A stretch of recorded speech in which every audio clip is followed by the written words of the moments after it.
jangan lupa subscribe, like, comment, dan share ya.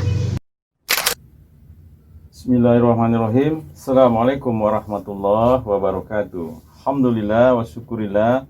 Allahumma sholli ala Muhammad wa ala ali Muhammad. Pemirsa Sumartono Mulyo di Harjoso yang saya muliakan. Jus pepaya campur mangga diaduk rata tanpa soda. Bertemu dengan saya Dr. Sumartono di program Beranda, berbagi cerita inspiratif dan aktual. Tamu Beranda kali ini adalah wanita cantik penyiar radio. Kalau selama ini pendengar setia Klesi 103,4 FM selalu mendengar suaranya yang merdu di udara, di Sumartono Mulyo di Harjoso insya Allah kita dapat melihat dan mendengar sekaligus. Istilahnya 2 in 1. Melihat wajahnya yang cantik dan suaranya yang merdu. Siapa dia? Inilah Yeni Mayasnita alias Lia Priyanka. Hari ini nyebutin namanya. Halo, apa kabar ya? Kabar baik, Pak Sumartono. Apa kabar Bapak? Alhamdulillah, it's long time ya. Iya, saya tuh surprise banget ketika Bapak telepon dan diajak di sini. Waduh, luar biasa. Terima kasih nih sudah diajak di Beranda. Beranda, berbagi cerita inspiratif dan aktual. Iya. Nah, ini ada kita serinya ini Smart Woman ya.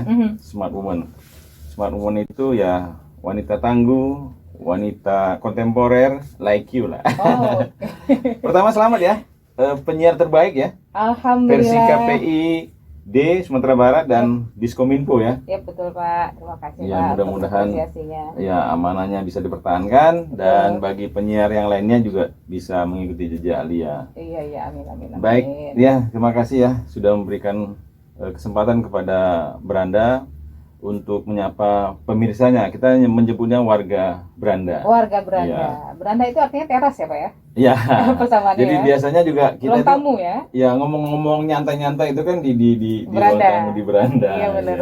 Dan biasanya juga ketika ngomong-ngomong itu muncul ide inspirasi gitu ya. Betul. Ya. Baik, sebelum kita membongkar sepak terjang Lia di dunia penyiaran, ada pertanyaan wajib nih yang selalu ditanyakan kepada tamu atau guest kita. Ya ini yang sederhana saja. Bagi Lia, bahagia itu apa sih? Oke. Tapi ini sebelum Lia jawab bahagia itu apa, Lia mau ngobrol dulu sama Pak Sumartono ya. Ini tetap naluri penyiarnya tetap muncul ya. Saya sabotase nih kayaknya podcastnya Pak Sumartono. Jadi ini pertama kali posisi saya itu sebagai orang yang diwawancarai Pak. Oh gitu ya. Iya, biasanya wawancarai ya. Biasanya saya wawancarai gitu. Sekali ini saya yang ditanya-tanya gitu kan. Jadi agak deg-degan juga. Begini ternyata rasanya jadi narasumber gitu. Selama ini kan kita jadi penyiar kan, kita oke, nanti saya tanya kamu ABC gitu ya. Sekarang ternyata saya yang mau ditanya gitu ya. Deg-degan ternyata jadi narasumber. Ini kebiasaan di apa ya? Ada warga Beranda, Mbak Lia ini atau Lia Priyanka ini punya acara di Klesi. Namanya leadership ya? Iya, di Art of Leadership. Saya ini pendengar setia Klesi loh dari dulu. Alhamdulillah, terima kasih Pak Sumartono. Jadi kita memang udah lama gak ketemu, terus tiba-tiba Bapak kasih kabar untuk diajak di sini. Wah, surprise banget. Dan saya terima kasih banget nih bisa diajak ke collab seperti ini. Iya. Nah, kalau definisi bahagia itu, kalau menurut dia nih Pak, ketika kita bisa menerima keadaan yang sebetulnya, ketika kita bisa menerima keadaan walaupun itu tidak sesuai dengan ekspektasi kita gitu. Nah, misalnya kita ya mungkin nggak dapat yang kita mau, tapi kita bisa terima tuh keadaan itu, sebetulnya itu bisa bikin kita bahagia gitu. Kalau benar seperti itu Pak. Tapi kalau kita nggak bisa menerima keadaan, yang ada ya kesel terus, sedih terus, malah mungkin jadi depresi gitu. Jadi definisi bahagia buat dia itu sederhana aja. Kita bisa terima keadaan apapun itu gitu. Oke. Warga Beranda, buat Lia Priyanka ternyata sederhana banget bahagia itu. Dan memang bahagia itu sederhana. Iya. Ketika bisa menerima sesuatu apapun itu keadaannya. Dan menarik lagi Lia, bagi Lia bisa nggak diceritakan momen yang paling membahagiakan dalam hidup? Oke. Sebenarnya banyak sih. Banyak pasti Pak, banyak gitu. pasti banyak. Ini salah satunya ketemu Bisa. Bapak bisa di sini tuh bahagia juga, seneng kan Amin, ya. amin. Nah, momen-momennya juga banyak, apalagi umur udah segini kan ya. Pasti udah Emangnya banyak yang berapa dilewati. umurnya gitu? Ah, nggak boleh tanya umur sama perempuan Pak. Masih muda kok. Tapi kalau ditanya yang paling bahagia, kayaknya momen paling bahagia buat dia itu eh, ketika punya anak. Oh, kenapa? Ketika kita punya anak itu, ketika seorang perempuan punya anak, menurut dia hidupnya tuh jadi komplit gitu Pak. Ketika kita menikah, kita sudah setengah komplit nih, Iya. udah setengah lengkap nih ceritanya, udah punya pasangan hidup kan. Tapi masih belum komplit, belum 100% tuh. Kalau baterai itu sekitar 75% lah baru gitu kan menurut dia ya. Iya. Ketika punya anak, nah melahirkan dan melihat Melihat. ini loh calon penerus kita ke depannya. Iya. Nah, itu luar biasa bahagianya. Jadi lengkap 100%. Lengkap ya. gitu. Anak dia 2 ya? Iya, Pak, 2. Cewek dua-duanya ya? Cewek dua-duanya. Iya. Umur berapa yang gede? Yang satu umur 7,5 tahun, sekarang kelas 2 SD. Yang kecil umurnya 2,5 tahun. Jadi jarak umurnya sekitar 5 tahun. Terus 5 tahun ya. Memang apa nih? Di planning atau gimana? Ya di planning Di juga planning. sih sebenarnya. Jadi dulu ketika kita awal-awal menikah kan langsung pengen punya anak tuh. Ya nggak kayak artis lah, kalau artis ditunda kan Pak ya. Iya. Kalau kita nggak ditunda gitu kan, langsung pengen punya anak.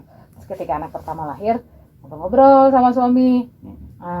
Dia pengennya gede dulu si kakak, si anak pertama, baru ada anak lagi, biar ibaratnya tuh biar ada waktu buat bernapas lega sedikit lah gitu. Kalau misalnya jaraknya deket, takutnya nanti nggak ke handle, karena dia juga kerja gitu kan, nggak ke handle, terus perhatiannya juga nggak bisa 100%. Sama-sama kecil pasti sama-sama pengen diperhatikan dua-duanya 100%. Nanti efeknya dia takutnya ke si ibunya nih. Ibunya kalau ibu-ibu udah punya tekanan yang luar biasa, nanti jadi pemarah, jadi sebel terus bawaannya ngasuh anaknya gitu. Jadi pengennya udah gede dulu, minimal kalau udah 5 tahun dia udah bisa ngurus dirinya sendiri. Nih kan udah TK tuh ya Pak, kira-kira ya udah bisa mandi sendiri apa segala macam. Baru punya anak lagi. Nah itu kan planningnya tuh. Nah, jadi ternyata dikabulkan oleh Allah gitu Pak. Walaupun kita nggak pakai KB sebenarnya, tapi ternyata memang jaraknya tuh pas 5 tahun gitu. Berarti emang apa namanya? Rencana kita, niat kita itu didengar malaikat, ditembuskan ke Allah gitu ya. Iya betul Pak. Jadi luar biasa gitu. Ya itu juga ini warga Belanda, pengalaman Lia ini layak untuk dicontoh gitu.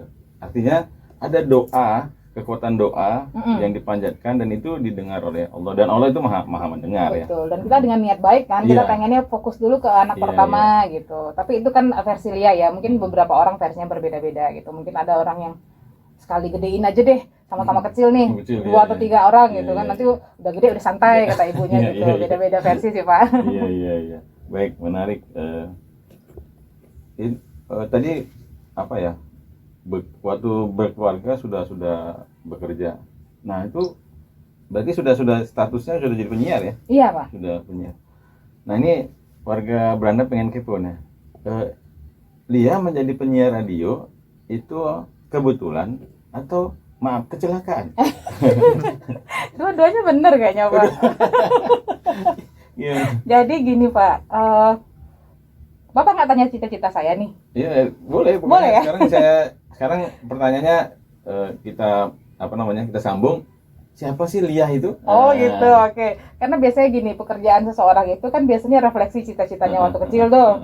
Misalnya saya pengen jadi dokter, usahalah dia kan untuk jadi dokter. Kalau takdirnya ada, dapatlah dia jadi dokter. Saya pengen jadi dosen, kalau usaha, terus kalau takdirnya ada, dapatlah dia jadi dosen, gitu kan. Kalau saya tuh nggak ada cita-cita jadi penyiar sebenarnya. Jadi waktu kecil, lu bisa diceritain lah, sekolahnya di mana dulu? Jadi dari mana?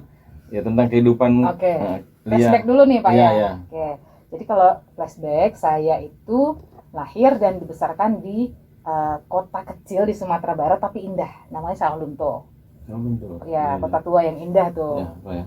Kota Kuali kalau orang bilang Pak, karena memang kotanya itu kecil, jadi pusat kotanya tuh di lembah yang kecil itu.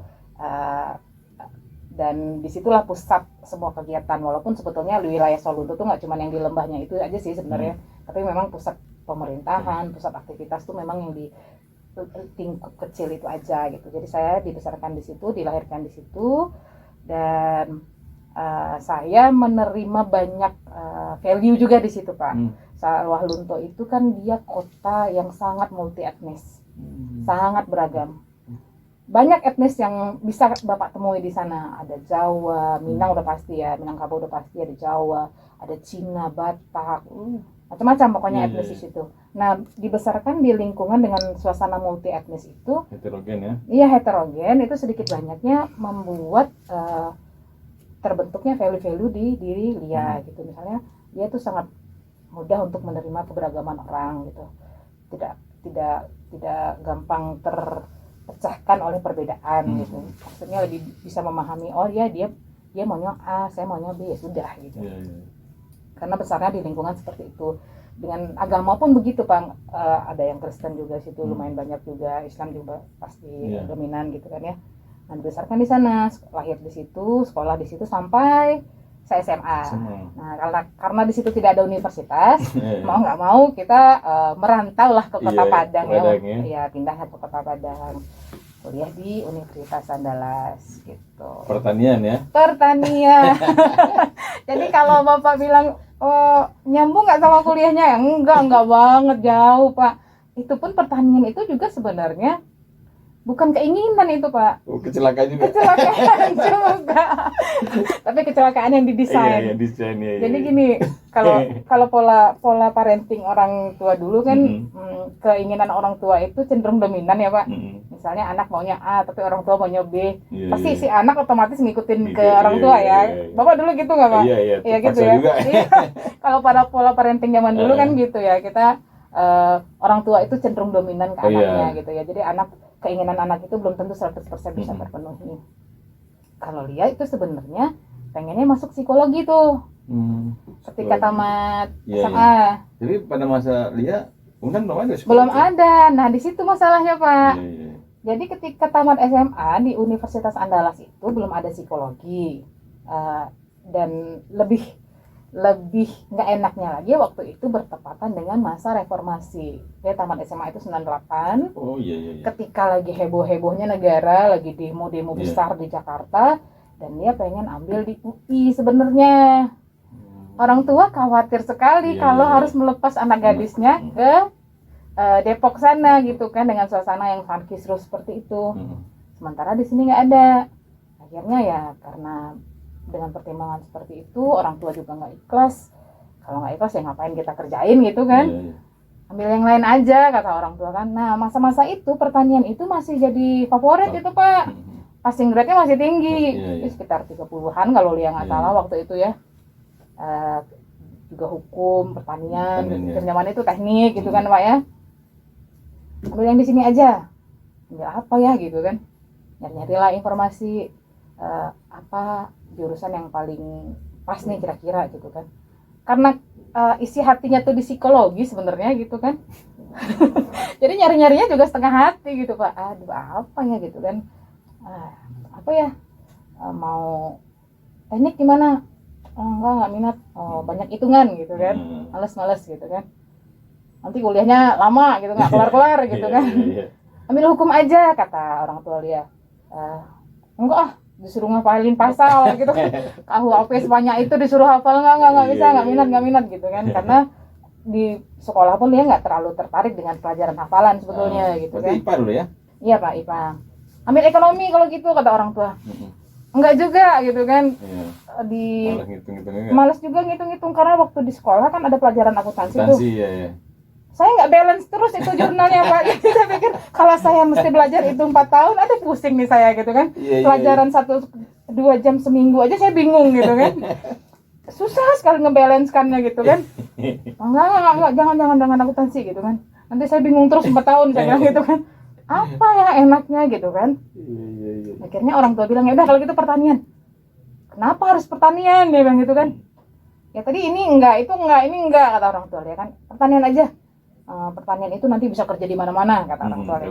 Kalau zaman dulu kan gitu tuh, kalau tamat pertanian bisa di bank, bisa di mana gitu kan. Nah, sudahlah kalau gitu oke lah, pertanian ikut aja lah karena kita juga nggak punya pilihan lain kan. Terus akhirnya dia ambil pertanian dan farmasi itu untuk pilihannya kan. Ya ambil kalau formulir Kan ada IPA, IPC gitu. ya SP SPMB apa sih dulu namanya, lupa dia Pak. Sistem penerimaan mahasiswa baru. Iya, Iya, SPMB. SPMB ya, SPMB kalau nggak salah dulu ya. Jadi diisi lah kan, kita ada pilihan-pilihan tuh. Pilihan 1 apa, pilihan 2 apa gitu kan, pilihan 3 apa.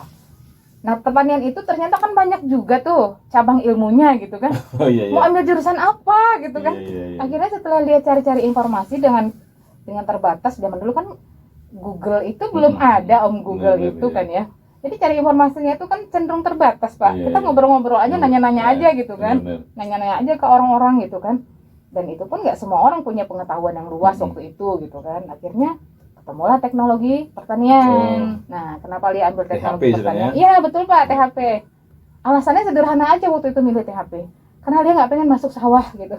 Oh, Karena THP itu yang dia dapat referensinya itu kita hanya mempelajari pengolahan pasca panen gitu. Oh ya udah bagus deh kalau gitu. Berarti nggak ada ke sawahnya kan? Enggak. Oh, udah ini aja gitu. iya. Nah, dialah si THP. THP. Sampai akhirnya tamat dari situ.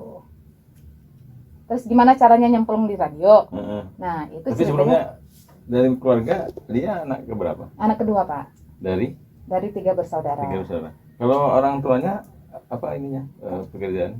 Ayah Lia itu pegawai di PTBA Bukit Asam. Oh, BUMN ya? Ya itu BUMN. yang Harang itu, ya kan. Terus kalau ibu Lia guru SMA. Guru SMA, guru tata negara gitu.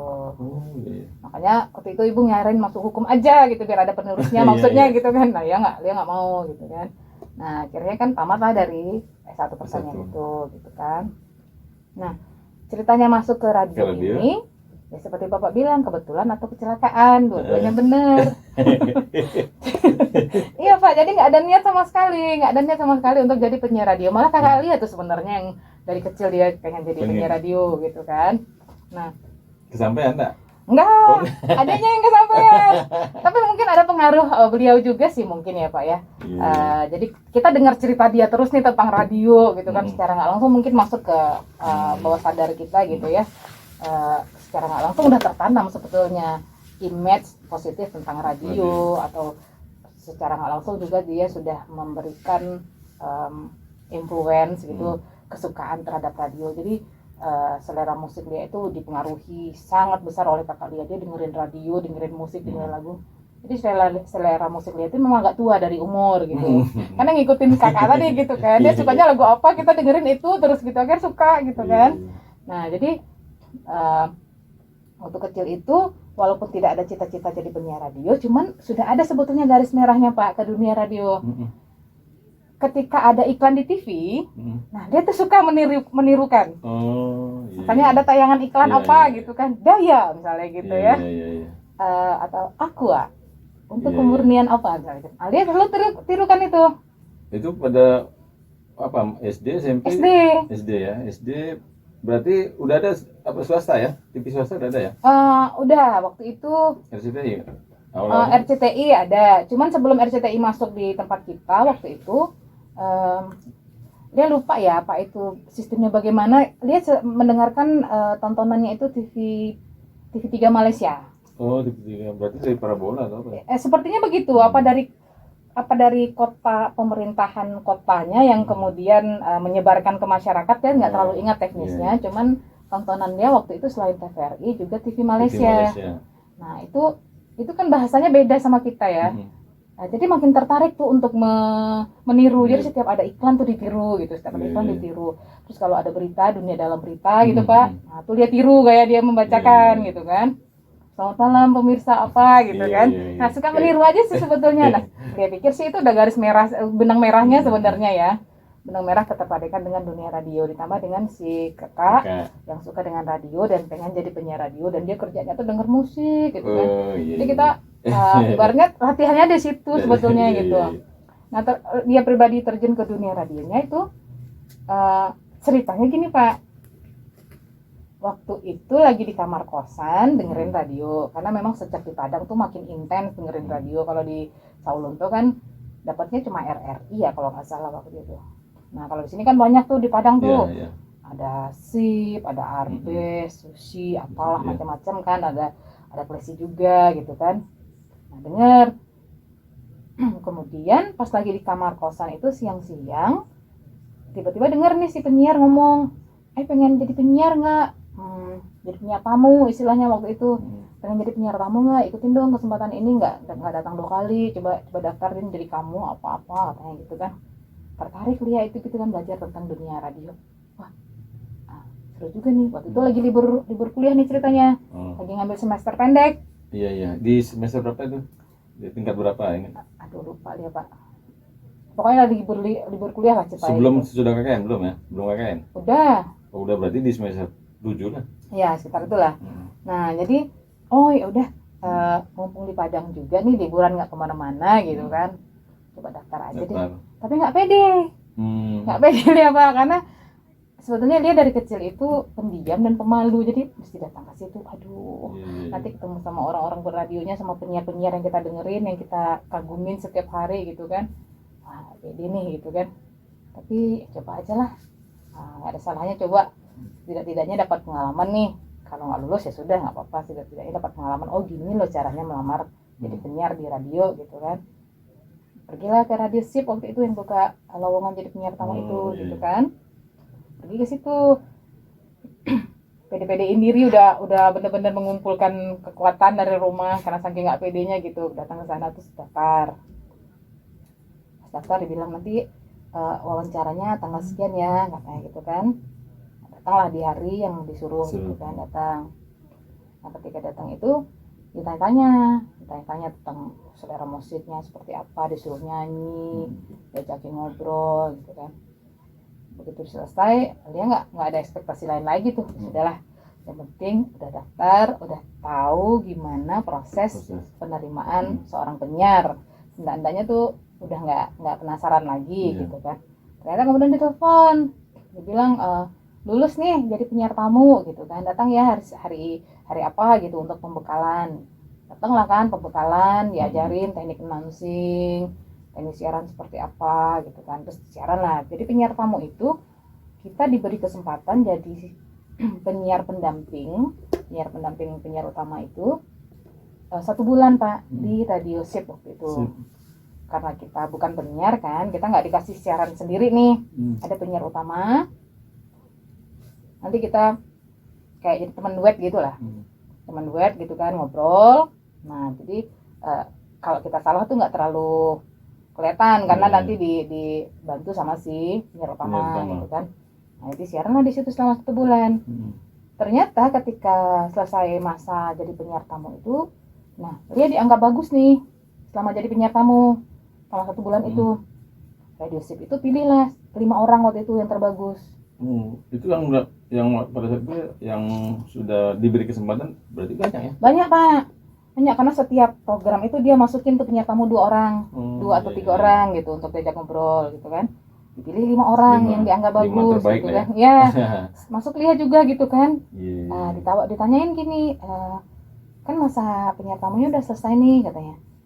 Kira-kira masih mau lanjut nggak di sini? Gitu. Kalau masih mau lanjut kita terima penempatan, terus kita latih lagi yang lebih dalam gitu. Kalau jadi penyiar tamu kan dasar-dasarnya aja sedikit gitu ya, supaya bagus gitu. Nah lebih dalam lagi.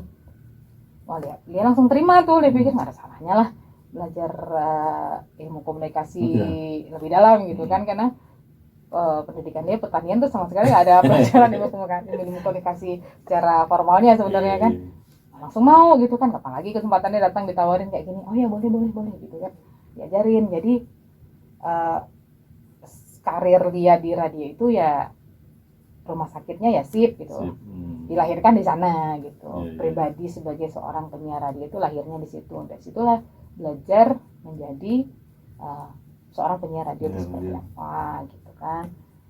Ada Mbak Hilda itu nama mentornya gitu kan. Nah Mbak Hilda tuh yang menempa kita gitu loh. Dibantu juga dengan senior-senior yang lain ya di Radio Sip itu. Yang menempa kita bagaimana siaran yang bagus, bagaimana talk show gitu kan. Disitulah dia sekitar 2 tahun. 2 tahun kemudian memutuskan untuk berhenti. Awalnya sih sebenarnya pengen pengen take times dulu lah gitu kan, take time dulu, pengen santai dulu sebentar gitu kan. Itu udah sarjana. Udah Pak. Jadi sambil menentukan langkah mau kemana gitu Iya, kan. Nah, saya mau berhenti aja lah jadi penyiar, mau istirahat sebentar sambil mikir-mikir mau ngapain lagi gitu kan. Akhirnya cuman tahan 2-3 bulan gitu lah ya. Akhirnya mikir kan, masukin lamaran belum ada yang cocok gitu, belum ada yang keterima. Masukin lamaran termasuk ke Klesi? Enggak Belum. Pak. Sama sekali waktu itu nggak ada niat untuk ke radio lagi sebenarnya gitu. Iya. Tapi setelah sekitar 3 bulanan belum jebol juga gitu kan. Itu masukkan lamaran di luar radio ya? Di luar radio semua, ke bank, kemana gitu kan. Ada aja kendalanya, ada yang saya disuruh buka jilbab lah, ada yang gajinya nggak cocok. Jadi waktu jadi penyiar tamu sudah pakai jilbab ya? Udah. Nah, ada yang bilang diterima, tapi nanti syaratnya buka jilbab lah. Nah, masa saya harus buka jilbab? Ya di kantor aja katanya gitu. Oh nggak bisa Pak, gitu kan. Iya. Dari rumah silakan pakai. Oh saya nggak bisa seperti itu. Kalau terima aja, kalau enggak gitu kan. Ya silakan pilih katanya. Saya kasih kamu kesempatan 2 hari katanya gitu kan. 2 hari suruh berpikir 2 Iya. hari. Enggak Pak, saya jawab sekarang aja dia bilang gitu kan. Saya jawab sekarang aja Pak, saya nggak bisa gitu. Oh ya udah katanya kan. Ada yang kayak gitu kan. Nah, ada yang gajinya nggak cocok, ada yang memang nggak lulus gitu kan. Pokoknya belum rezekinya lah istilahnya gitu ya Pak ya. Iya. Akhirnya kemudian saya pikir sambil nunggu jebol nih, saya coba lamar ke radio lagi deh gitu kan. Daripada saya kayak gini kan nggak ada kegiatan tetap gitu ya, cuman masukin lamaran gitu kan. Udah sambil nunggu cuma masukin radio lagi, nanti kalau yang mana yang rezekinya nanti ini deh ditinggalin gitu kan. Akhirnya saya pikir kemana lagi gitu ya, coba ke Radio Klasi deh. Nama Semen Padang itu kan cukup menjual ya, tapi katanya Radio Semen Padang gitu. Padahal sebetulnya saya nggak tahu banyak tuh tentang Klasi waktu itu gitu kan. Cuman saya taunya dia radio punyanya Semen Padang gitu. Saya daftarlah ke sini. Tahun berapa ingat? 2000 berapa ya? 2007 kalau nggak salah. 2007 masuk sini, dites gitu ya. Dites mulai dari administrasi, wawancara, psikotes gitu. Akhirnya dinyatakan lulus, gabung di sini. Nah, dunia radio itu kan adalah dunia yang sangat menyenangkan dan fun gitu ya Pak ya. Ibaratnya kita mengerjakan sesuatu yang kita suka, dibayar lagi gitu kan. Kita mengerjakan hobi kita, dapat duit lagi gitu kan. Nah, akhirnya ya dalam tanda kutip terlena gitu ya. Udah happy, udah senang, udah sangat menikmati di sini. Nggak ada lagi keinginan untuk mencoba ke yang lain, kecuali PNS karena itu perintahnya orang tua gitu ya. Pernah coba juga PNS? Pernah, tapi saya memang dari kecil saya nggak pernah bercita-cita jadi PNS Pak. Memang nggak pengen. Tapi dicoba? Coba karena orang tua suruh Pak. Ikut tes ya? Iya, saya kan anaknya patuh ya. Ya itu dia setengah hati itu mungkin kenapa nggak lulus ya Pak ya. Tapi Mbak Lia menarik ketika sudah melamar juga ke Klesi dan diterima di Klesi. Itu kan tadi melamar di tempat-tempat lain itu memang nggak ada dipanggil lagi atau yang setelah masuk Klesi atau sebelum? Ya waktu udah masuk Klesi kan juga melamar nih ke tempat-tempat lain. Tapi nggak banyak lagi Pak. Oh udah nggak banyak lagi. Iya karena sudah nyaman di sini kan. Iya. Ada sih beberapa yang saya lamar gitu. Tapi rata-rata PNS aja sih ketika saya di Klesi itu PNS aja semua, itu pun karena orang tua menyuruh. Berapa kali itu? Berapa kali coba tes PNS ya? 3 kali. 3 kali ya? Berarti 3 tahun ya? Enggak berurutan Pak. Berurutan. Jadi saya banyak ngelesnya sama orang tua saya gitu kan. Disuruh coba nantilah apalah gitu kan. Akhirnya saya coba gitu. Berarti dari 2007 ya di Klesi? 2007? Iya. Sampai sekarang ya? Iya. Sebetulnya saya lulus dosen di UNAN. Tahun berapa? Tahun berapa ya? 2000. Sudah berapa tahun di sini? 2009 apa 2008 gitu. Tapi sebelum gempa. Kan 2009 tuh gempa. Iya, kalau saya nggak salah sebelum September. gempa. Saya lupa tahun pastinya 2008 apa 2009. Tapi emang gitu ya Pak ya, kalau nggak ada takdirnya dari Allah itu emang nggak dapet Pak. Iya, Saya sebetulnya lulus, tapi saya tidak membaca pengumuman itu. Saya membaca sehari setelahnya. Jadi dianggap tidak mendaftar ulang gitu? Ya, saya tuh coba perjuangkan gitu ya. Iya. Kan baru lewat sehari gitu. Saya langsung temui ke rektorat. Rektoratnya bilang waktu itu PR2-nya bilang tesnya udah kemarin, dia bilang gitu tuh wawancara tuh. Kita nggak bisa kumpulin lagi nih pengujinya, dia bilang gitu. Kalau saya bisa kumpulin bisa nggak Pak saya lulus, saya bilang gitu kan. Ya coba aja katanya gitu kan. Iya. Ternyata saya nggak berhasil mengumpulkan. Akhirnya ya itulah saya harus ikhlaskan gitu. Iya, berarti masih proses ya, proses rekrutmen di UNAN itu kita kena lewat, jadi kesempatan kita hilang ya. Iya. Iya. Saya udah coba perjuangkan ya nggak bisa ya. Dan beberapa tahun ketika di Kresi lalu mengatakan dalam diri, ya ini passion saya, ini dunia saya, ya sudah saya serius dan fokus menjadi penyiar radio. Dari awal masuk sebenarnya Pak, karena di masa pembelajaran itu kan di radio sip tuh, saya udah menemukan gitu kan, gimana menyenangkannya jadi penyiar radio gitu kan. Seperti yang Lea bilang tadi, kita mengerjakan sesuatu yang kita suka tapi dibayar gitu kan. Nah, cuman nominalnya ini lagi mungkin yang relatif gitu ya. Nah, tapi untuk kelas FM kan memang gajinya waktu itu sangat paling besar ya di antara penyiar radio di radio manapun di Kota Padang waktu itu gitu ya. Di Sumbar juga. Di Sumbar ya Pak ya. Nah, jadi ibaratnya gitu untuk kebutuhan seorang single zaman itu tuh ya udah berlebih gitu. Nah, akhirnya makanya ketika saya disuruh lamar-lamar lagi sama orang tua saya tuh, saya cuman memenuhi permintaan orang tua tuh yang untuk PNS aja gitu. Gitu. Terus bagaimana meyakinkan orang tua, ya keinginan orang tua itu PNS tuh, dan meyakinkan orang tua bahwa dia, ya saya ini jalur saya, passion saya di sini gitu. Itu prosesnya berapa tahun itu? Oh lama Pak. Lama ya? Ya lama. Oh. Siapa dulu yang diyakinkan tuh? Ibu atau bapak? Kakak saya dulu. Oh kakak. Jadi saya cari backup Pak. Iya. Cari backup. Kalau saya berjuang sendiri nanti susah kan. Iya. Jadi saya kasih input ke kakak saya. Kakak saya seneng kan saya jadi penyiar kan, karena ibaratnya cita-cita dia nggak kecapean itu saya yang terusin gitu kan. Iya. Jadi saya minta bantuan ke kakak saya dulu gitu. Jadi ketika saya ada juga dimarah-marahin sama orang tua gitu kan, suruh berhenti gitu kan, suruh cari yang lain. Saya bilang saya akan cari yang lain tapi saya nggak berhenti, saya bilang gitu. Iya. Kalau saya berhenti saya ngapain dong, saya bilang gitu kan. Saya akan coba cari yang lain sambil saya tetap siaran, saya bilang gitu. Nanti dibantu nih sama kakak saya dibela-belain gitu kan Pak ya. Jadi ada backupnya gitu kan. Ya akhirnya dengan penuh perjuangan ya orang tua mungkin akhirnya melihat ya emang sukanya di sini gitu kan, dan secara finansial juga bisa ditopang gitu kan, ya sudahlah gitu. Iya. Siapa dulu yang memahami, menerima? Oh ayah saya. Ayah ya. Kalau ibu saya kan memang karena basicnya guru dan beliau itu pengennya saya jadi dosen gitu kan. Iya. Ya memang agak susah gitu untuk meyakinkan beliau. Tapi saya bilang gini, sebetulnya jadi penyiar dan jadi dosen itu sama, saya bilang gitu.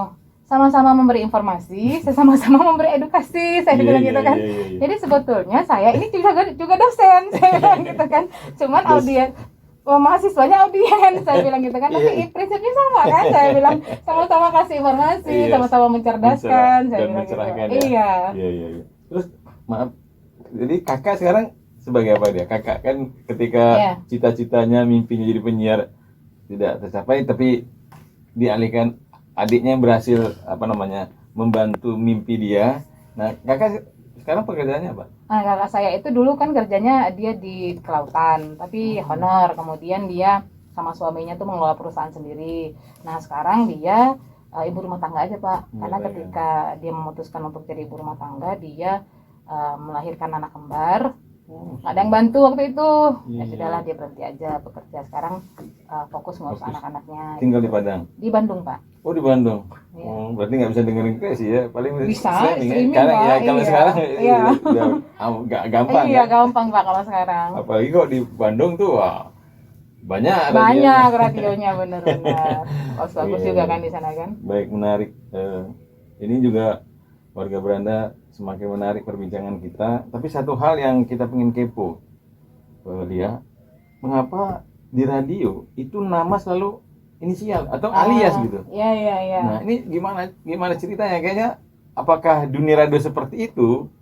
Ya. Atau buat keren-kerenan gitu ya? Ya. Apa namanya terlalu kampungan mungkin? Di nama aslinya itu jauh beda. Nama asli. Iya, coba. Ini nama asli Lia, Yeni Mayas Nita. Udah keren belum tuh Pak? Keren juga ini. Masa Yeni sih? Mayas Nita. Itu nama orang lama banget loh Pak, Yeni, Yesi gitu kan, nama orang lama kan. Anak-anak sekarang mana ada dikasih nama Yeni sama orang Iya, tuanya. kalau dulu ini nama Udah keren ya? bagus kan. Pemain Apalagi film gitu ya? Maya. Maya itu kan biasanya orang Maya kan. Ini Maya kan. Iya, beda ya, Pak ya? Berarti orang tuanya keren ya. Nah, ini apakah memang di dunia radio, kalau saya ini kenapa menunjukkan tidak pede dengan Andri atau gimana ini? Nah, jadi gini, banyak yang nanya itu sebenarnya. Kenapa sih orang-orang di radio itu namanya ditukar-tukar gitu Iya. kan, diganti-ganti. Namanya jelek ya, namanya nggak bagus, nggak pede dengan diri sendiri gitu kan. Iya, Kenapa nggak bawa nama sendiri aja gitu? Nah, sebenarnya itu ada filosofinya, Pak Sumartono. Filosofinya adalah penyiar radio itu dalam tanda kutip kan dia sebetulnya selebritis lokal gitu ya, dalam tanda kutip ya. Artinya gini, ketika seorang selebritis di TV itu kan orang nggak mau tahu tuh dia lagi ada masalah sama suaminya, dia baru cerai, anaknya baru meninggal, atau dia baru rugi bisnis. Orang nggak mau tahu. Yang orang tahu ketika dia tampil di televisi, orang terhibur, kan begitu ya Pak ya. Saya nggak mau tahu lu bete, lu seneng, saya tidak peduli.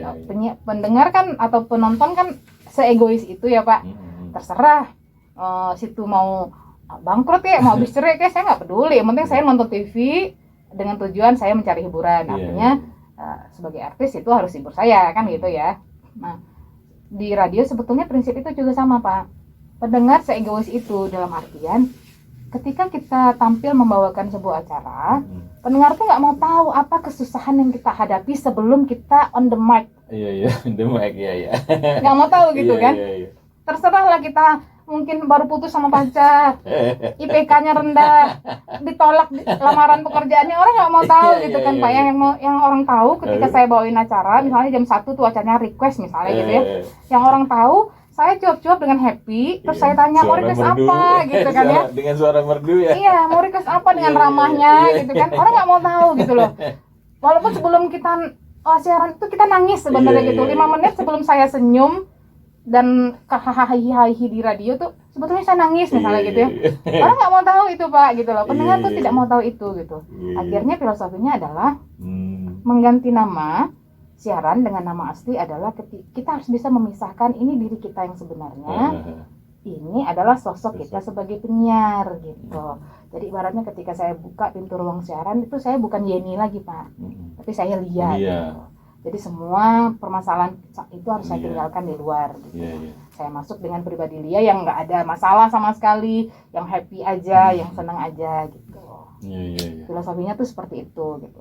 Itu kalau warga Belanda, kalau dari ilmu saya itu mau komunikasi, itu namanya front region tuh berbeda dengan back region. Jadi ketika jadi front region jadi penyiar, ya sosok penyiar ya seperti itu.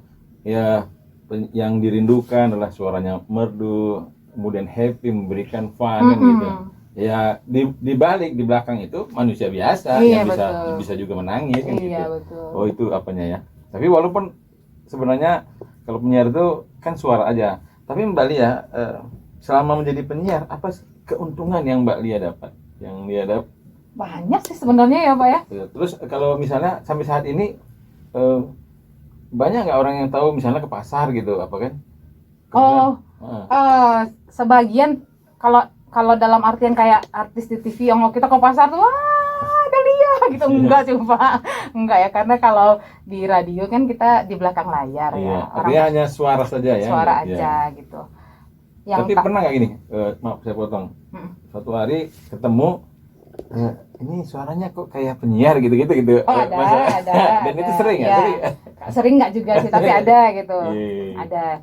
Oh ini Mbak Lia yang dikasih gitu, ada gitu. Karena dengan dia kan maksudnya tidak melihat wajah, tapi audio. Suaranya kayaknya kenal misalnya gitu kan. Ini penyiar radio ya ini. Ada yang begitu ada sih Pak. Dan berarti kalau dia ketika langsung mengidentifikasi dengan benar, berarti itu pendengar setia Klesi ya. Iya. Jadi ya coba mohon apa sih keuntungan atau hebatnya menjadi seorang penyiar radio? Maaf karena kalau di dunia pekerjaan dan banyak orang tua itu kalau kita cari list daftar pekerjaan Maaf, itu penyiar nggak ada masuk tabelnya itu, Betul Pak. tabelnya. Yang laki-laki tuh kalau pekerjaannya penyiar radio kayaknya dia susah meyakinkan calon Iya, mertuanya. ditanya, misalnya tanya tuh kan, ayo kerjanya apa? Penyiar radio, aduh, What? langsung turun grade-nya itu ya. Iya benar. Ya memang sih karena penyiar radio itu belum dianggap sebagai profesi yang menguntungkan, yang meyakinkan gitu ya, khususnya untuk di Sumatera Barat. Padahal kalau untuk di luar kayak Jakarta itu sudah mungkin gajinya lebih gede dari orang kantoran kayaknya betul, Pak. betul. Karena lingkup kita di Sumatera Barat belum sewah itu ya, wajar lah ada penilaian seperti itu ya. Jangan untuk laki-laki, untuk perempuan pun kadang aduh jangan jadi penyiar radio deh. Itu bukan profesi, itu cuma untuk having fun aja, untuk hobi gitu. Kalau itu bukan bekerja gitu loh. Bahkan orang tua dia awalnya begitu gitu loh, tidak menganggap penyiar radio ini sebagai profesi, sebagai pekerjaan. Kemudian dia mencoba meyakinkan Klesi itu adalah sebuah perusahaan dengan sistem manajemen yang sangat bagus.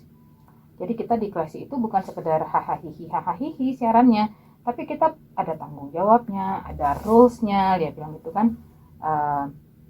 Untuk sistem remunerasinya juga jelas, ada sistem bonus. Pokoknya apa yang didapatkan oleh pekerja, kami juga dapatkan di Radio Klasi. Karena dengan sistem manajemen yang bagus itu, akhirnya berimbas ke pendapatan gitu kan. Dan memang butuh waktu untuk meyakinkan seperti yang Bapak bilang tadi, nggak masuk dalam tabel gitu kan. Kalau zaman dulu apalagi kan kalau bukan guru, bukan polisi, bang, nah kan yang begitu tuh yang dianggap oke gitu ya. Yang seksi gitu ya. Iya betul sekali Pak. Nah jadi gitu, kalau jadi penyiar itu banyak value yang dia pelajari di sini gitu kan. Banyak nilai-nilai khususnya dari Klasi FM yang diajarkan ke kita di sini. Soalnya di sini kita diajarkan ilmu manajemen gitu kan, bagaimana memanage radio dengan baik, bagaimana Klasi ini memanage perusahaan radio ini sehingga bisa tumbuh dan berkembang dan mengatasi masa-masa sulit. Misalnya Klasi FM ini kan dulu awalnya hanya radio, kemudian bisa mengembangkan saya ke event organizer, kemudian mengembangkan saya lagi ke media online gitu. Nah kedepannya kita punya banyak sekali rencana-rencana pengembangan perusahaan gitu. Kita akan buat anak-anak perusahaan yang lain sambil kita tunggu sikonnya yang bagus gitu.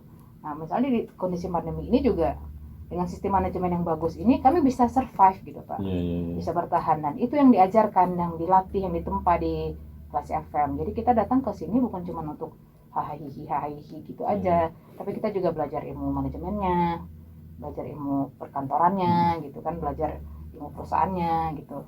Nah terus juga jadi penyiar itu kan ya kita bisa ketemu dengan narasumber hebat, seperti saya bisa kenal Pak Sumartono ya karena saya penyiar gitu kan. Kalau saya bukan penyiar saya nggak ada jalan kan ketemu Bapak kan. Background pendidikannya beda, kampusnya juga beda gitu kan. Nah saya akhirnya ketemu narasumber hebat yang saya pelajari ilmunya gitu. Kalau sama Bapak saya pelajari ilmu komunikasinya gitu kan.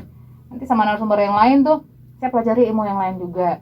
Jadi penyiar itu ibaratnya tuh manusia sok tahu gitu Pak. Dia tuh harus pintar membawakan semua cabang ilmu gitu.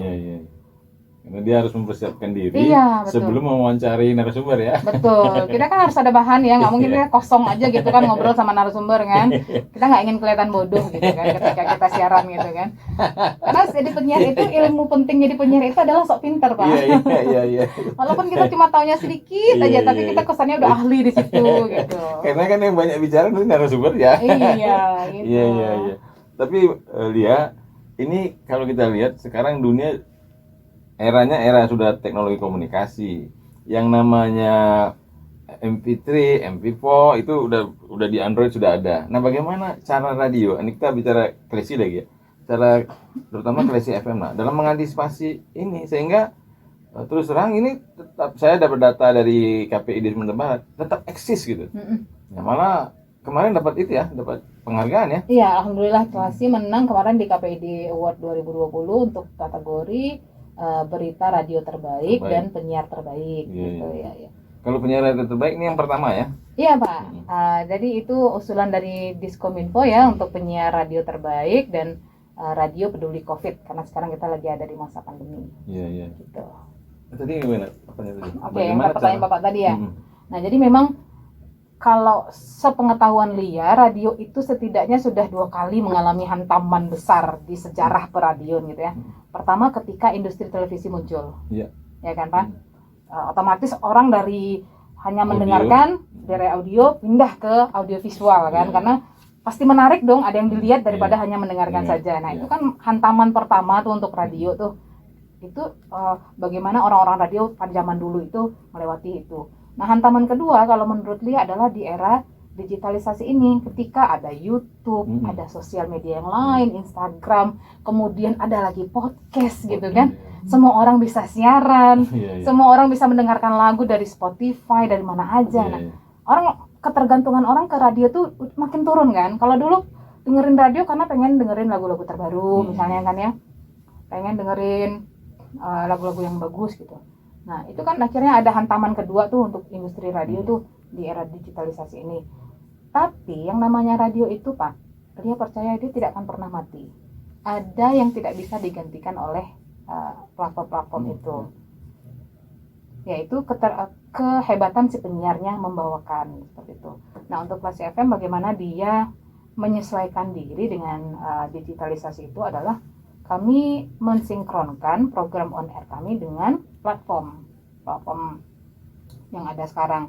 Misalnya program-program yang kami on air kan itu kami juga simpan di YouTube. Kami buatkan spektrumnya gitu istilahnya ya. Nah, kami juga simpan di Anchor dalam bentuk podcast, Spotify dalam bentuk podcast gitu kan. Karena bagaimanapun radio ini punya kelemahan. Radio itu kan media sekali dengar. Ketika satu acara dibawakan dan si pendengar tertinggal, acara itu kan nggak bisa ditarik lagi gitu Pak ya. Beda sama koran ya, bisa dibaca. Koran minggu lalu masih bisa kita baca hari ini. Kalau radio kan enggak ya. Misalnya acaranya tadi jam 10 ke jam 11, sekarang udah jam 11 lewat 15.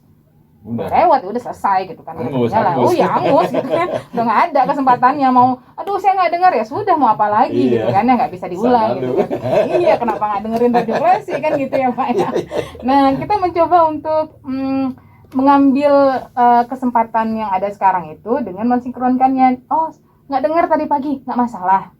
Kita sediakan di podcast. Silakan lihat di Anchor, dengarkan di Anchor atau dengarkan di Spotify. Ada juga yang kita masukkan ke YouTube gitu, seperti itu. Jadi kita mensinkronkannya seperti itu.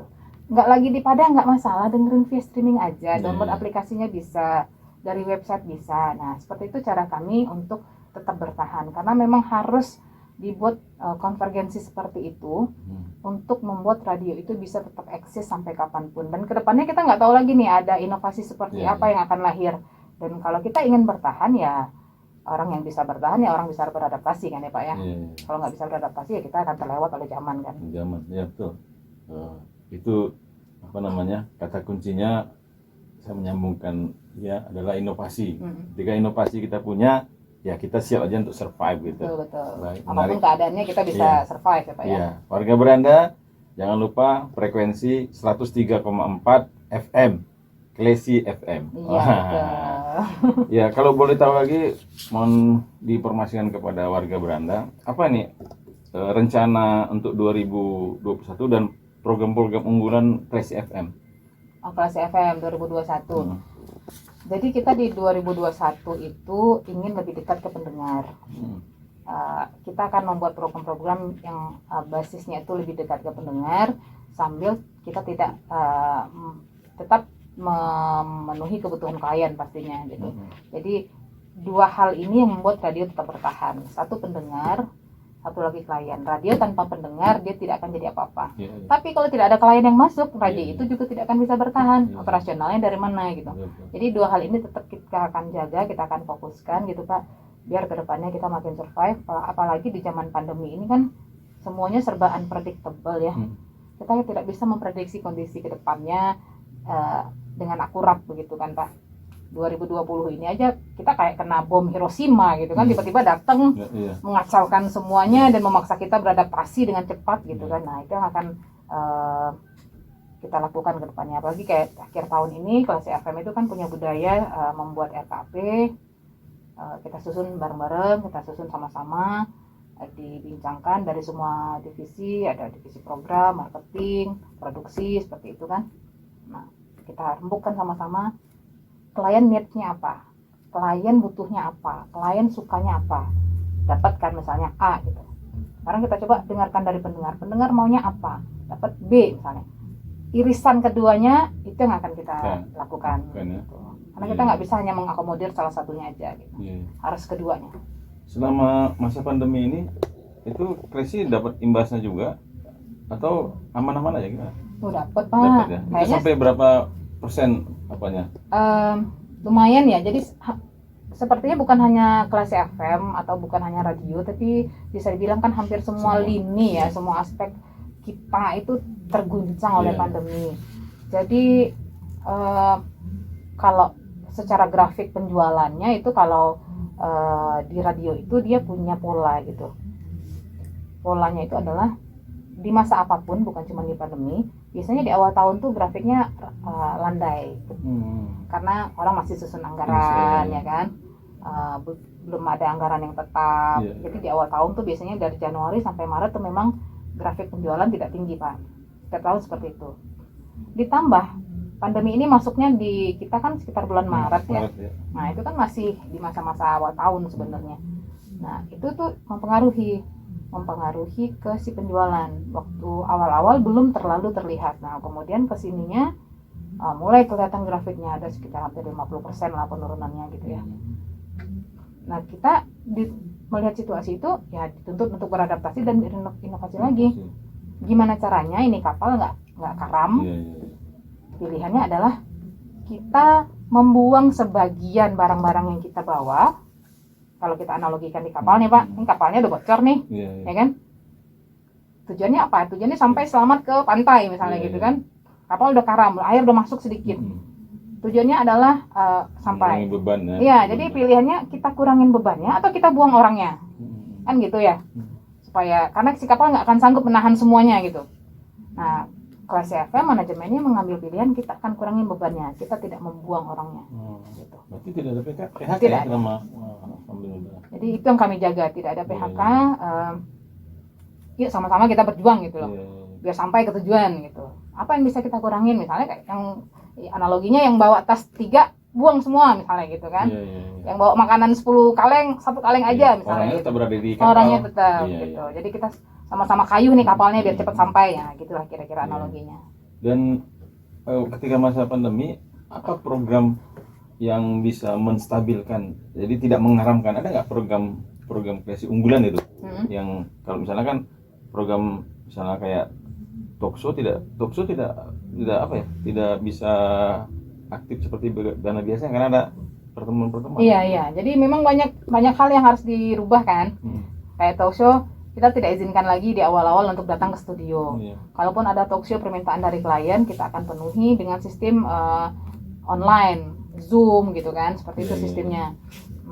Karena kita kelas FM ini alhamdulillahnya sebelum pandemi datang kita sudah ready dengan peralatan yang lengkap, dengan kualitas internasional gitu kan. Disitulah kekuatan kami. Seandainya kita tidak punya peralatan yang lengkap, mungkin terseok-seok juga gitu Pak. Nah ketika kita pandemi, kita sudah siap dengan SDM yang bagus, kita punya peralatan yang bagus, kita ya sama-sama bertahan aja nih, gimana kita nggak karam gitu kan. Nah jadi adaptasinya adalah misalnya gini, kayak sekarang itu di kelas FM jam 10 ke jam 3 itu kan tidak ada penyiar, itu hanya safe zone istilahnya. Nah itu salah satu bentuk adaptasi kami. Jadi si penyiar biar nggak tenaganya nggak terlalu ekstra, kita kurangin jam siarannya, jam kerjanya kita kurangin supaya dia cukup istirahat juga, dan radio tetap bisa berjalan, si penyiar tetap bisa istirahat, tapi biaya operasional bisa kita tekan gitu. Nah jadi inovasi seperti itu. Kayak jam siaran kemarin kita kurangin, biasanya kelas FM itu kan closingnya di jam 12, sekarang jam 11 malam. Biasanya sehari berapa jam? Sekitar 18 jam. 18, sekarang jadi? Awalnya sekitar 21, sekarang jadi 18 gitu. 3 jam ya? Iya. Jadi kita kurangin, itu kan sangat pengaruh ya ke biaya operasional gitu Pak. Nah itu adaptasi seperti itulah yang kami lakukan sampai bisa tetap survive di akhir tahun 2020 ini gitu. Iya. Penting warga Belanda, kata kuncinya tadi tidak ada mem-PHK.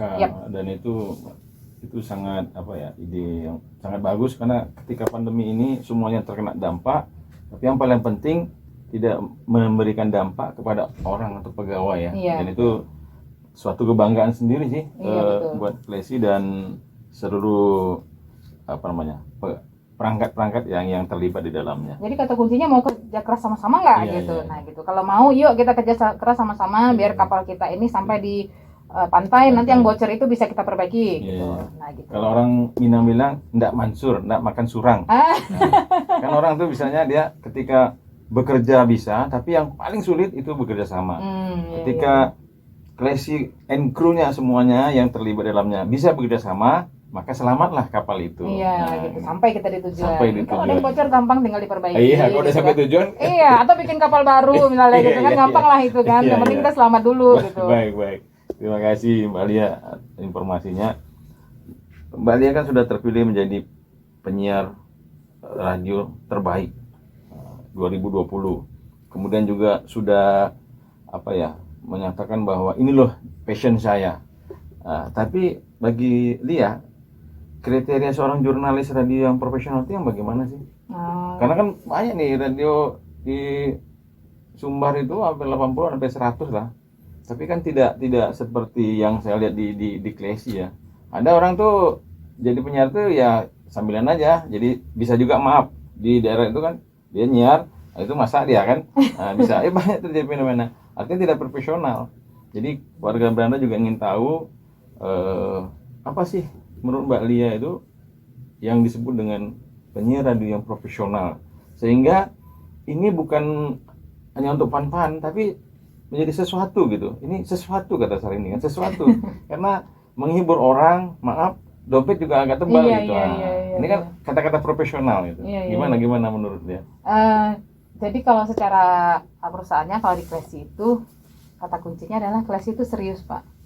Jadi kita tidak pernah menganggap radio ini sebagai hiburan semata atau sekedar pelepasan hobi saja, tapi dikelola secara serius gitu kan. Itu kata kunci pertama untuk si perusahaannya gitu kan. Dengan keseriusan itu kita juga serius menyusun program, kita serius melatih penyiarnya, kita serius mencari narasumbernya, kita serius menangani klien, pokoknya serius ke klien, serius mendengarkan pendengar, seperti itu.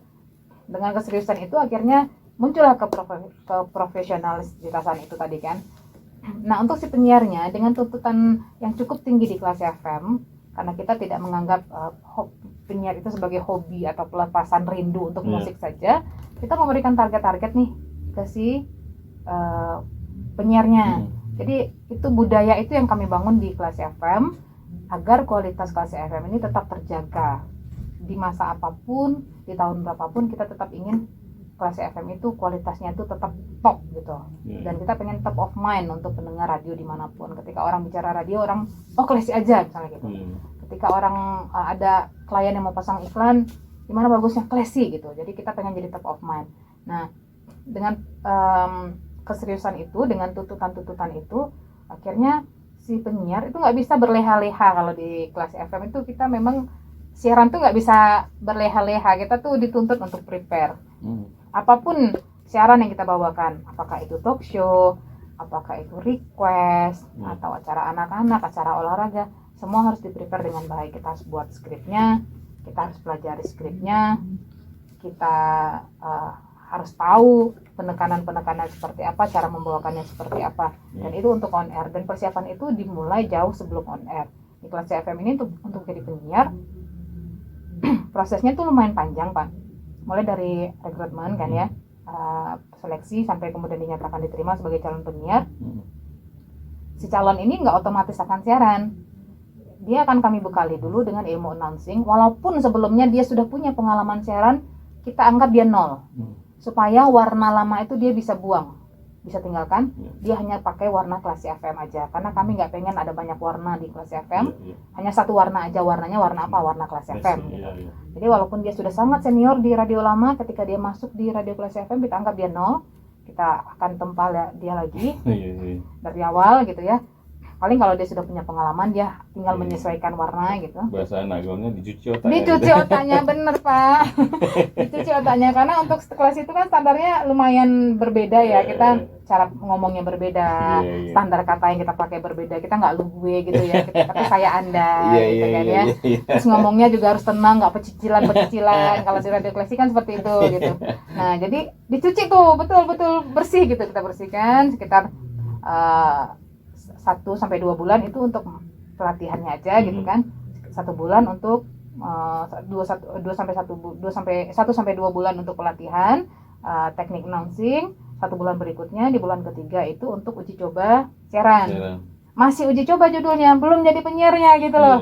Jadi kurang lebih sekitar 3 bulan lah calon penyiar itu harus bersabar. Sampai akhirnya kita nyatakan oke, kamu siap untuk siaran sendiri. Kalau ternyata selama 3 bulan kita kasih kesempatan, kita anggap kamu tidak bisa menyesuaikan dengan warna klasik, berarti kita eliminasi. Jadi orang-orang yang terpilih dan tangguh itu yang pada akhirnya diberi kesempatan untuk menjadi penyiar klasi ya. Iya, yang mau kerja keras juga Pak, karena klasi tuntutannya banyak Pak. Harus bisa talk show, harus bisa ini, harus bisa itu. Ya artinya harus seimbang lah antara hak dan kewajiban. Iya. Tapi sesuai kan dengan yang kita berikan. Iya. Jadi ketika misalnya haknya banyak misalnya, tapi kewajibannya nggak dipenuhi ya juga nggak cocok ya. Baik, dia semakin menarik. Dia sudah berada di, artinya sebagai penyiar puncak, buktinya ada penghargaan tertinggi menjadi yang terbaik. Tetapi kita juga pengen tahu nih, kepo juga warga Beranda ini, pernah nggak Lia itu mengalami masa-masa sulit dalam hidupnya gitu? Oh gitu ya. Tapi kalau dari wajahnya nggak pernah ya. Nah itu kemampuan penyiar acting Pak. Karena kita terbiasa tadi kan dibilang tadi barusan nangis tapi harus siaran, ya udah harus diam lagi gitu kan. Nah jadi ya gimana ya, yang namanya hidup pasti ada senang dan susahnya lah ya Pak ya. Kalau tadi dia bilang bahagianya ketika punya anak, sedihnya juga ketika punya anak Pak. Oh kenapa itu? Jadi anak-anak Lia itu istimewa, mereka terlahir dalam kondisi prematur. Dua-duanya. Jadi ini kisah, kalau menurut Lia ini kisah yang sedih, tapi ada sangat banyak pelajaran yang Lia dapatkan dari situ. Sampai akhirnya dia terpikir untuk membuat podcast, dan podcastnya tuh udah ada 3 episode gitu ya, cuman sekarang lagi stuck. Bisa diapain nanti? Tapi podcastnya di Anchor aja, nggak di YouTube. Jadi kalau Bapak nanti dengar, Bapak bisa cari di Anchor. Bapak kalau ada Anchor, dengar di Anchor. Kalau nggak nanti berarti Bapak download dulu. Nama podcastnya itu My Preemie Baby. My Preemie Baby. Ya. Jadi maksud podcast itu dibuat adalah dia ingin berbagi cerita dan memberi semangat ke orang tua dengan anak prematur. Mereka nggak sendiri loh. Banyak orang tua lain yang juga prematur dan mereka bisa melewati masa-masa sulit itu. Jadi semacam memberi semangat dan edukasi juga nih ke orang tua prematur. Ternyata kalau punya anak prematur tuh ada step-step atau tahapan-tahapan yang harus dilakukan supaya si anak ini tumbuh kembangnya tetap normal dan bagus gitu. Nah anak Lia itu dua-duanya terlahir prematur. Ya qadarulahnya begitu ya Pak ya. Anak yang pertama dia tidak terlalu khawatir karena kakak Lia tadi itu dia punya anak kedua kan, kembar. Nah dia terlahir prematur di umur 7 bulan. Jadi dia lihat bagaimana mereka akhirnya bisa tumbuh sehat gitu kan. Ketika Lia juga ternyata mengalami kelahiran prematur itu, sama sekali nggak khawatir waktu itu ya di anak yang pertama ya. Nggak khawatirnya kenapa? Nggak khawatirnya karena sudah ada contoh nih. Oh bisa nih sekembar nih, oke kok tetap sehat, tetap cantik, tetap pintar gitu kan. Jadi anak saya nanti juga bisa begitu gitu kan. Nah lahirlah si anak saya yang pertama ini, nggak khawatir sama sekali dan memang semuanya itu lancar Pak. Jadi ibaratnya kalau anak pertama itu saya sama sekali nggak ada hambatan dalam membesarkan dia, kecuali proses kelahirannya tadi gitu ya. Dia mengalami prematur cuma di usia 8 bulan dia lahir. Tapi lahirnya normal kan? Normal. Sesar Pak. Sesar ya. Dan itu pun dia harus dilahirkan sesar itu karena dia mengecil di dalam rahim. Awalnya sudah 2, sekian beratnya, kemudian makin lama makin turun sampai akhirnya 1,8. Ketika sudah 1,8 dokter bilang ini nggak bisa dibiarin lagi ya Bu, kita harus ambil tindakan segera karena kalau tidak berbahaya ke anak ibu. Bahaya paling besarnya ya meninggal dunia di dalam rahim gitu kan. Saya nggak pengen kan anak saya terjadi apa-apa gitu kan. Kita nggak bisa tunda lagi. Kita lihat 3 hari ini misalnya gitu kan. Itu proses penurunan berat badannya itu cepat Pak, sekitar 2 mingguan cuman. Dari 2, sekian turun ke 2 kilo 1,9, akhirnya 1,8, akhirnya diputuskan untuk dioperasi. Tapi kemudian di proses perkembangannya tidak ada masalah, dia makannya lancar, perkembangannya bagus, sekarang dia tinggi, cantik gitu kan ya. Nah anak yang kedua ternyata prematur lagi, berbekal dari anak pertama, kalian nggak khawatir sama sekali nih. Ternyata kondisinya berbeda. Nah jadi anak yang kedua ini betul-betul itu masa-masa sulit juga sih kalau menurut dia ya. Di samping ada juga mungkin masa-masa sulit yang lain, tapi ini adalah yang terbaru dan sangat membekas gitu. Jadi kalau orang bilang tuh ketika terjadi sesuatu ke anak, si ibu kan biasanya suka menyalahkan diri sendiri dan merasa paling bersalah gitu ya. Itu juga yang terjadi ke Lia gitu loh. Ketika anak Lia yang kedua ini prematur, lahir prematur juga, otomatis tuh Lia menyalahkan diri sendiri gitu.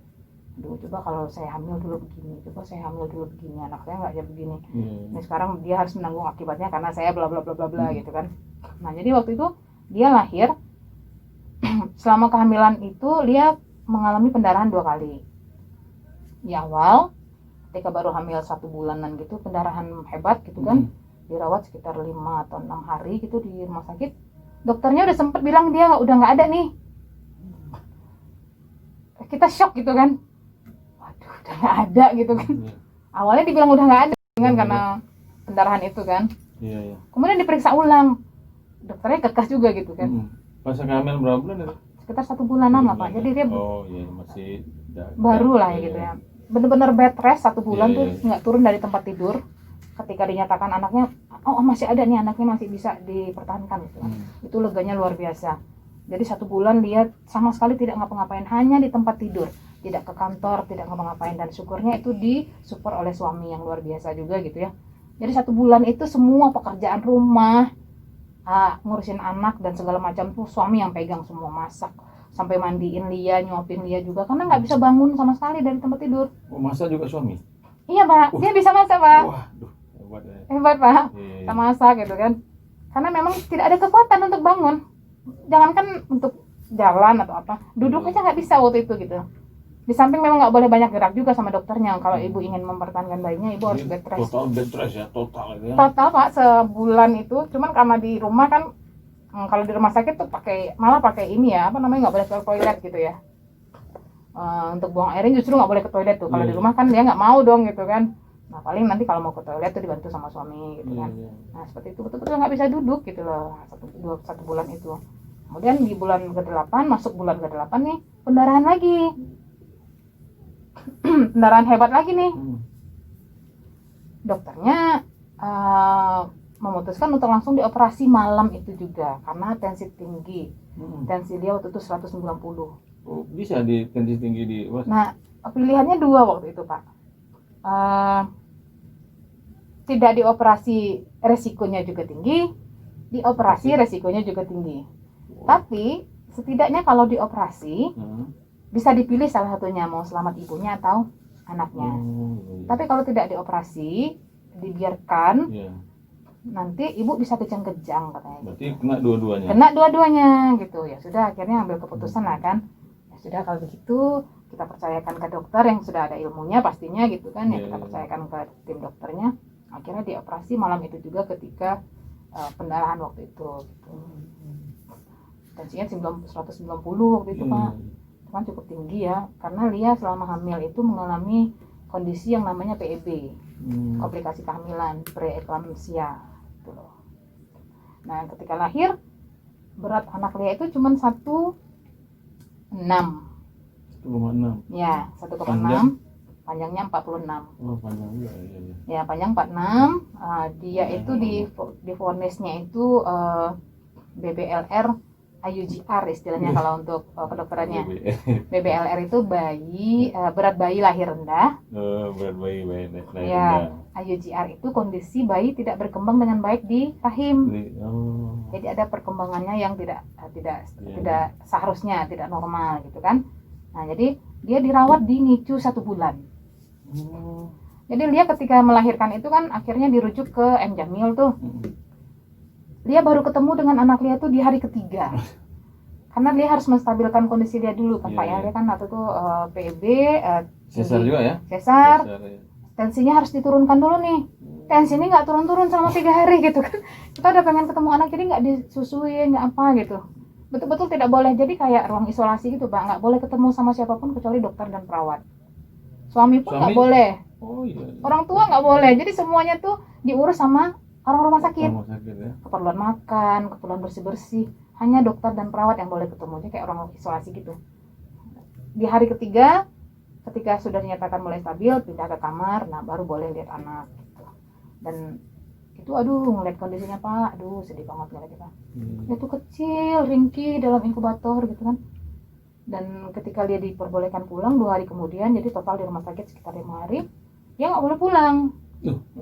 Dia dirawat di NICU 1 bulan. Jadi bolak-balik lah kita tiap hari kan. Tiap hari ya. Ngeliat dia, ngeliatnya itu pun walaupun kita orang tuanya nih Pak, Nggak bisa ini. nggak bisa langsung. otoritasnya tuh semua punya rumah sakit. Nggak bisa seenak hati kita ngeliat anak gitu. Untuk bapaknya aja cuman bisa ngeliat di jam besuk, jam 11 siang ke jam 12 dan jam 4 ke jam 5. Untuk ibunya ada privilege sedikit. Privilege-nya kita bisa kasih alasan mau menyusui gitu kan. Atau ada teknik namanya untuk bayi prematur itu kangguru. Teknik kangguru. Jadi memang diadaptasi dari binatang kangguru. Binatang kangguru kan taruh anaknya dalam kantong tuh Pak. Dia kan gendong anaknya dalam kantong. Nah, jadi kalau itu yang Lia juga lakukan. Iya, kalau di bayi prematur, kalau ingin anak itu semakin cepat tumbuh kembangnya, stimulasinya salah satunya dengan teknik kangguru itu. Jadi skin to skin antara bayi dan ibu. Terus dikasih kain, kasih kain kayak persis kayak kita kangguru itu. Ditidurin anak itu ditaruh aja, nggak diapa-apain gitu. Kalau dia mau menyusu boleh, kalau nggak dia taruh aja juga nggak apa-apa. Minimal tuh 1 jam. Jadi kita duduk aja 1 jam gitu di ruangan itu. Nah kalau untuk ibunya ada privilege seperti itu. Di luar jam besuk kita bisa datang dengan alasan mau kangguru atau mau menyusui si anak. Di luar itu nggak boleh kita ketemu anak kita, sama sekali nggak boleh. Betul-betul ketat karena kondisi bayi-bayi di NICU itu kan beda-beda ya. Ada yang parah dan harus ditopang dengan peralatan. Ada yang hanya perlu mengejar berat badan, ada yang perlu mengejar perkembangan lainnya. Alhamdulillahnya anak Lia ini hanya perlu mengejar berat badan, jadi dia tidak pakai selang apapun. Kecuali di awal karena tidak bisa disusuin kan 3 hari pisah sama Lia tuh. Jadi dia pakai sonde istilahnya gitu Pak ya, masukin selang dari mulut sampai langsung ke lambung. Nah itu susunya dipumpain dari situ. Oh susunya ASI? ASI. Jadi ASI kita setor terus ke rumah sakit kan, nah dimasukin ke alat. Nah nanti alat itu yang mengatur proses masukan susu itu ke si lambung anak itu pakai selang kecil gitu. Ngeliat dia pakai selang tuh aja rasanya gimana gitu Pak. Udah rasa bersalah banget gitu loh. Nah bayi-bayi lain ada yang lebih parah lagi dari itu, harus pakai alat bantu nafas, ada yang pakai alat bantu jantung, macam-macam Pak gitu. Nah, jadi wajar lah kalau pihak NICU, pihak rumah sakit itu tidak memperbolehkan orang masuk seenaknya gitu. Karena takutnya nanti mempengaruhi kondisi si bayi kan gitu. Nah itu sebulan itu betul-betul masa-masa yang sangat sulit buat Lia, sampai akhirnya kalau menurut Lia sih kalau diperiksakan ke psikolog dia tuh udah kena baby blues kayaknya Pak. Baby blues itu kan kondisi depresi ibu pasca melahirkan. Karena menyalahkan diri sendiri. Kalau saya dulu waktu hamil makannya lebih lancar, pasti si anak ini lebih berat, jaga kesehatan, pasti nggak perlu pendarahan kayak gitulah gitu kan. Sampai ada baby blues seperti itu, sampai ngeliat anak tuh bukannya senang tapi sedih gitu. Sampai ada perasaan seandainya saya nggak melahirkan anak ini ya, sampai kayak gitu Pak gitu loh. Nah itu betul-betul masa yang berat buat dia gitu. Tapi apa yang menguatkan Lia pada saat itu? Ya suami lah. Suami. Jadi si kakak itu sampai kita ungsikan ke rumah neneknya gitu ya. Karena kita harus bolak-balik ke rumah sakit, sementara ke rumah sakit itu kan nggak boleh bawa anak kecil. Ke Sawalunto? Iya. Jadi selama 1 bulan lebih dia di Sawalunto. Nah, suami lah yang memberi support terus-terusan gitu. Suami lah yang setor ASI tiap sebentar ke sana, yang nganterin itu tiap hari. Yang paling penting tuh support moral sih sebenarnya untuk menguatkan semangat waktu itu gitu. Itu pelajaran yang menarik bahwa ternyata memeluk, karena tadi memeluk teknik anak kangguru itu, teknik kangguru itu, dan dalam kehidupan nyata memang ketika kita memeluk anak itu ada kehangatan dan kedekatan betul. Jadi memang teknik belajar dari Lia tadi yang teknik kangguru tadi itu, dalam kehidupan nyata juga kita ada rasa-rasa gimana ya? Rasa bahagia ketika kita memeluk anak, dan anak itu merasa dekat dan merasa Iya, dilindungi. betul, Iya, iya. betul. Jadi ya sering-sering lah memeluk anak yang Betul. maksudnya yang ya anak yang namanya anak, walaupun dia sudah berkeluarga yang namanya anak, Iya. ya itu oke saja gitu. Betul, betul, Iya, betul. iya, iya. Baik, lihat ini baru tahu juga ini apa namanya yang teknik kangguru, kemudian Iya. baby blooming tadi, luar Nah, itu biasa. yang pengen dia bagi tuh di podcast Iya, iya. dia, Pak. Jadi nggak usah sedih deh. Memang itu pasti Iya, iya. masa-masa yang berat untuk orang tua manapun, Mm-mm. tapi bisa dilewatin kok Iya, gitu iya. loh. Apalagi kalau kita ketemu komunitas yang tepat. Tepat gitu. ya. Iya, dan itu juga apa ya alasan dia membuat podcast Iya. dan berbagi dengan orang-orang tua yang Iya. punya apa namanya anak yang apa sih istilah tadi?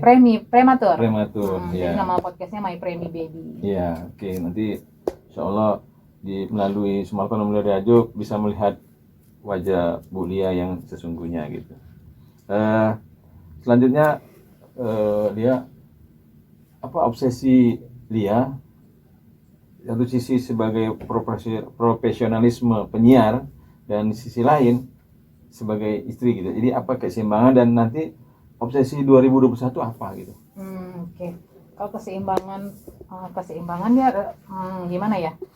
Semuanya ini tidak akan bisa terjadi kalau tidak ada support suami.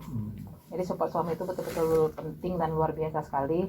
Karena kalau yang namanya ibu bekerja pasti ada konsekuensinya, sebagian dari pekerjaan rumah tangga atau sebagian waktu untuk rumah tangga tuh ditinggalkan gitu kan Pak ya. Kayak kita jam kantor aja dari jam 8 ke jam 5 otomatis kita dari kantor itu kan. Jadi waktu kita untuk rumah itu ya sebelum jam 8 dan setelah jam 5 gitu kan. Nah jadi otomatis kalau suami tidak support dan kalau suami nggak ikhlas, nggak kasih izin ya susah gitu kan ya. Nah beruntungnya Lia, suami Lia kemudian memutuskan untuk tidak bekerja kantoran. Awalnya kan bekerja kantoran ya. Kemudian ketika kita si kakak ini mulai besar, neneknya udah nggak terlalu kuat buat jagain, dan kita juga kasihan kalau dibebankan terus ke neneknya. Akhirnya kita harus memikirkan cara gitu ya, gimana caranya si kakak ini tetap bisa terawasi dengan baik, tapi kita kan juga butuh pendapatan nih untuk operasional rumah tangga kita gitu kan ya. Apa cara terbaik yang bisa kita lakukan? Nah, kami berdiskusi, berembuk gitu, akhirnya kita mengambil keputusan suami memutuskan untuk tidak bekerja kantoran, tapi bekerja di bidang lain yang tidak harus jam kantor. Tapi dia tetap nih untuk jadi penyiar. Karena waktu itu sebetulnya ada ego juga sih, karena waktu itu dia bilang jangan Lia lah yang berhenti gitu, minta nego gitu sama suami. Karena untuk sekarang tuh masih sangat menyenangi sebagai penyiar radio ini gitu. Bisa nggak kita cari solusinya? Oke, akhirnya suami mengalah, dia yang bekerja kantoran. Dan dia kan punya keahlian fotografi. Akhirnya memutuskan jadi seorang fotografer. Gitu. Kalau seorang fotografer kan pekerjaannya tuh lebih banyak di Sabtu Minggu ya. Pagi banyak yang barale gitu ya Pak ya, atau acara-acara keluarga atau acara-acara kantor kan, dokumentasinya gitu kan.